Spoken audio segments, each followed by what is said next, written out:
Improve the mechanism of a cyber working group based on mutual respect and equality. The talks were held in Washington ahead of the 5th China-US Strategic and Economic Dialogue, which gets underway later today. Vice Premier Wang Yang, who will take part in the dialogue, wrote in a Wall Street Journal article that communication and mutual trust are needed to resolve differences between the two countries. Former US intelligence contractor and whistleblower Edward Snowden has apparently not yet responded to an offer of asylum from Venezuela. Venezuela's foreign minister said in a television interview that they're still waiting to hear from Snowden, who's believed to be in a transit lounge of a Moscow airport. Elias Zhao Yua dismissed rumors that Snowden had already touched down in the Latin American country. Meanwhile, Spain's foreign minister says the country is ready to apologize to Bolivia over an incident in which Bolivia's presidential plane was forced to land in Austria. France and Portugal cancelled air permits for the plane last Wednesday, believing Snowden was aboard. Spain had initially said it had no reason to apologize because its airspace was never closed. Now the country's foreign minister says Spain is prepared to apologize for any misunderstanding, but maintained the airspace was never closed. Egypt's interim president named a liberal economist as the new prime minister. The move is part of the transition plan that's aiming for elections early next year. The country also got $8 billion in promises of aid from its wealthy Gulf state allies aimed at stabilizing the transition. Alan Booknia reports. Egypt State TV announced the appointment of new Prime Minister Hazem al-Babli, seen here on the left with interim President Adli Mansour. He's a former finance minister and veteran politician whose experience is expected to help with the transition. State TV also announced that the United Arab Emirates and Saudi Arabia offered Egypt $8 billion in desperately needed aid. Egypt has struggled to pay for imports since the 2011 Arab Spring uprising that pushed Hosni Mubarak from the presidency, but drove away tourists and foreign investment. All this comes a week after the ouster of the country's first democratically elected president, Mohamed Morsi.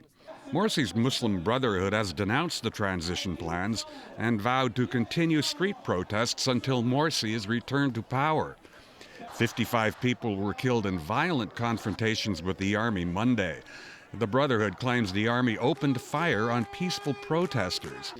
But a spokesman for Egypt's Ministry of Foreign Affairs blamed the Muslim Brotherhood for provoking the violence. There was a systematic campaign of incitements, and they wanted to provocate the armed forces in order, frankly speaking, to have this tragic event, to have this photo op of dead people on the ground, and then to circulate it abroad that you see what the armed forces are doing. The head of Egypt's armed forces, General Abdel Fattah al-Sisi, issued a statement calling for Egyptians to calm down. He said the fast track to political transition would not be slowed. He also wished the nation a peaceful month of Ramadan, the Muslim holy month, which begins today. Alan Booknia, TVB News. North and South Korea have both failed to reach agreement on ways to restart a joint factory complex that was shut down back in April. The two sides met in Kaesong today. 135 delegates from South Korea, including government officials and business representatives, crossed the border into North Korea in the first visit to the complex since April. The two sides will hold the next round of working level talks on Monday. The shutdown of the Kaesong site came during high tensions that followed Pyongyang's nuclear tests back in February. The complex is the last remaining major cooperation project between the two Koreas. And still ahead in our newscast, a fall in China's imports and exports last month. Officials criticized for self-satisfaction with government performance, and no sanction against Albert Ho for failing to declare interest.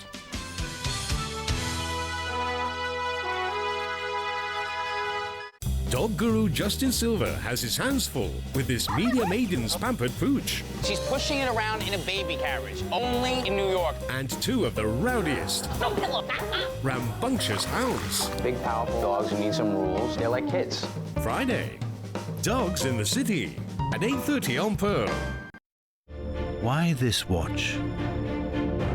This watch has seen legends born, armies rise, and the improbable repeated 18 times.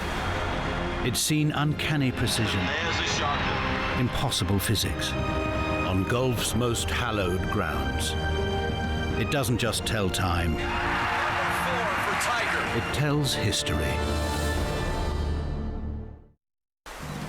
保濕、透氧、防 UV、Activil 3合1天然保護，讓雙眼仿如大自然一樣。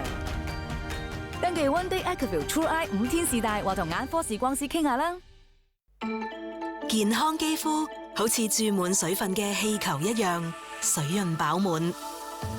Clinique 全新升級特效潤膚露，強化滋潤保護層達54%，有效阻隔外來侵害。